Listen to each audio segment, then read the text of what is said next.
चल हो जा शुरू। केसरिया से मन जोगी हुआ रे, दिल झूमे देखो पतवारा हुआ रे, दिल झूमे देखो पतवारा हुआ रे।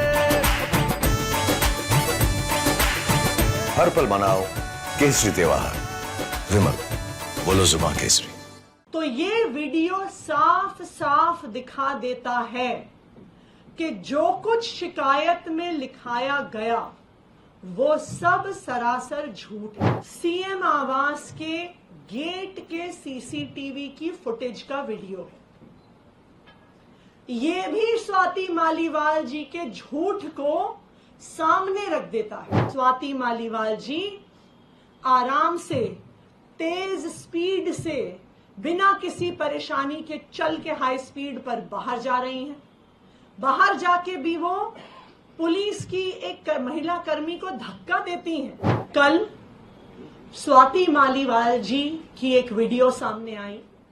मुख्यमंत्री आवास के ड्राइंग रूम की वीडियो सामने आई। उस वीडियो को पूरे देश ने देखा। उस वीडियो में स्वाति मालीवाल जी साफ साफ कह रही हैं कि मैंने 112 कॉल कर दिया है और पुलिस आने वाली है। तो उनके अपने शब्दों से ये स्पष्ट है कि जिस समय का वो वीडियो है वो उस समय के बाद का है जहां पर वो क्लेम कर रही हैं कि उनके ऊपर हमला हुआ। लेकिन उस वीडियो को देखकर साफ साफ नजर आ रहा है कि स्वाति मालीवाल जी के ना कपड़े फटे हुए हैं, ना स्वाति मालीवाल जी दर्द से कराह रही हैं, ना स्वाति मालीवाल जी के सर पे चोट लगी हुई है।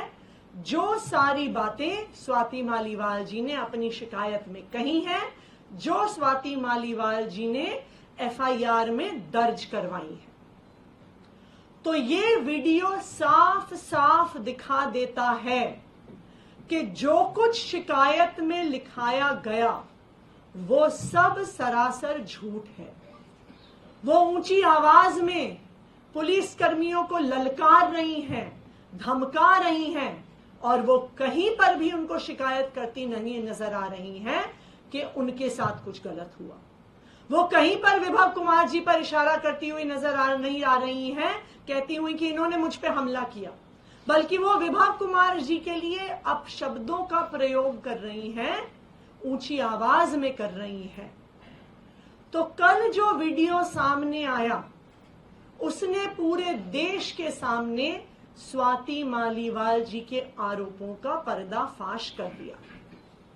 आज एक दूसरा वीडियो हम आपको दिखाने जा रहे हैं।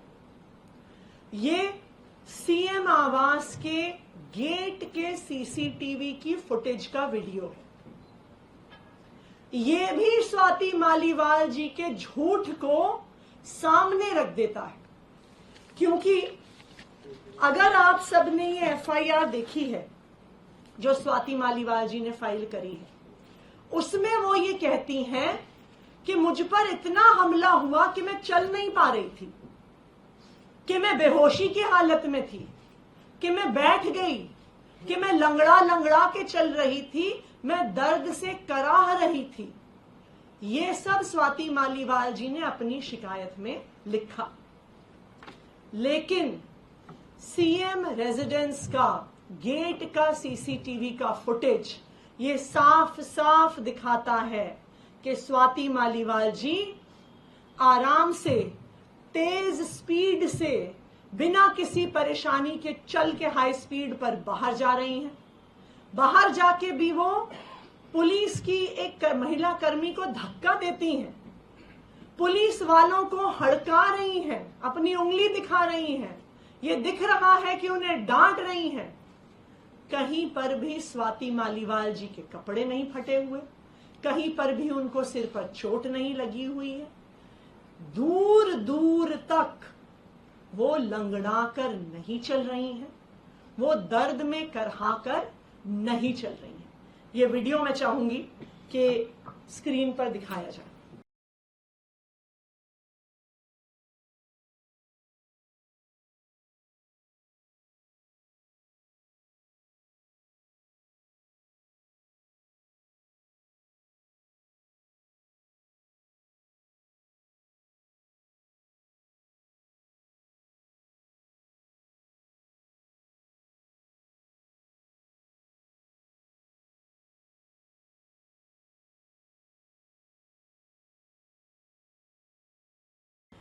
इस वीडियो को देखकर ये बिल्कुल साफ है कि जो कुछ इस एफआईआर में लिखा है, जो कुछ आरोप लगाए गए हैं कि मैं चल नहीं पा रही थी, मैं बेहोशी के हालत में थी, मैं दर्द से कराह रही थी, मैं लंगड़ा रही थी, स्वाति मालीवाल जी का वीडियो साफ कर देता है कि बिल्कुल भी इस प्रकार की उनकी स्थिति नहीं थी।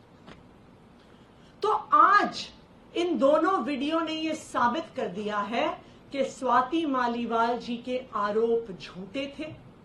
स्वाति मालीवाल जी जो आरोप लगा रही हैं, ये एक बड़े षड्यंत्र का हिस्सा है जो दिल्ली के मुख्यमंत्री अरविंद केजरीवाल जी के खिलाफ रचा जा रहा है, भारतीय जनता पार्टी द्वारा रचा जा रहा है। कल से, जब से ये वीडियो सामने आए हैं, जब से ये षड्यंत्र सामने आया है, कई लोग हमसे पूछ रहे हैं कि आप कह रहे हैं ये भारतीय जनता पार्टी का षड्यंत्र है, तो स्वाति मालीवाल जी का भारतीय जनता पार्टी से क्या लेना देना है? इस केस का भारतीय जनता पार्टी से क्या लेना देना है?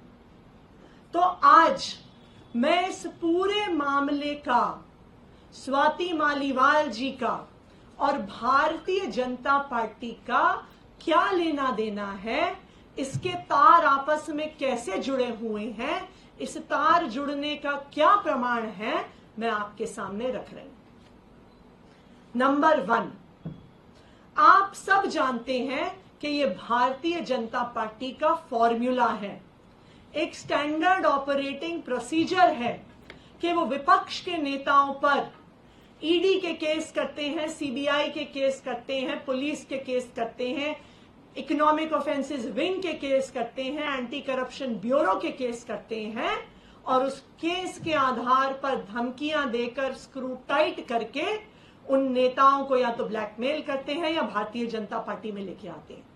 हमने देखा है कि विपक्ष के ऐसे नेताओं की लाइन है जो भारतीय जनता पार्टी में गए हैं, चाहे वो हेमंत बिस्व शर्मा हो, चाहे वो प्रफुल्ल पटेल हो, चाहे वो अजीत पवार हो, जिनके ऊपर केस हुए, जिनका स्क्रू टाइट किया गया और फिर वो भारतीय जनता पार्टी में गए। उसी तरह से स्वाति मालीवाल जी पर भी भारतीय जनता पार्टी की एंटी करप्शन ब्यूरो ने एक केस किया हुआ था।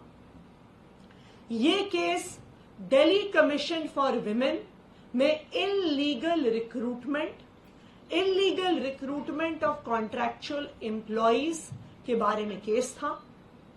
ये केस कई सालों से चल रहा है, इसमें एफआईआर हो गई है, इसमें चार्जशीट हो गई है, और अब इस केस में सजा का, कन्विक्शन का समय पास आ रहा है।